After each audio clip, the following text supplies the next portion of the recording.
Mga lods, Orbia Aqua Road Bike.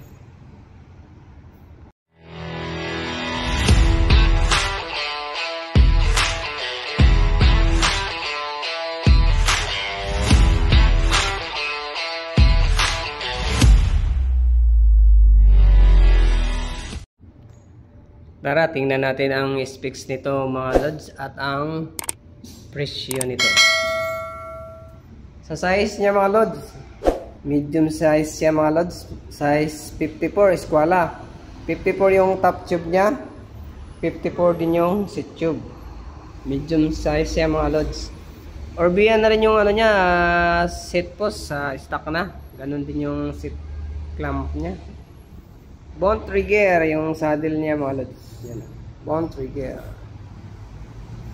Sa issue pala nito mga lods, mga minimal scratches tulad yan. Ayan, makikita nyo sa frame.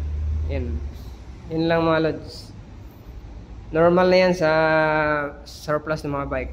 Kung tawagin nila pambansang gas-gas. Yung mga spacer nya, ito carbon mga lods. FSE yung ano nya, headset. Orbia na yung ano nya, steam stock na. Stock nya at saka yung trap bar nya, Orbia. 25,000 pa lang price nito mga lods. May nakalagay na dito. Negotiable naman yan mga lods sa 25,000. Naka Shimano Sora group set pala ito mga lods. Naka 2x9 speed. Yan, Sora. Naka Shimano Sora mga lodi. Orbia carbon fork na mga lods. Ito rin yung issue sa fork nya ito. May mga maliliit na gasgas. Yung wheel set nya stock na talaga mga lods. Kung makikita nyo yan, ang laki ng Orbia. Bridgestone yung nakalagay na gulong mga lods. 700 by 23C. Yan, 700 by 23.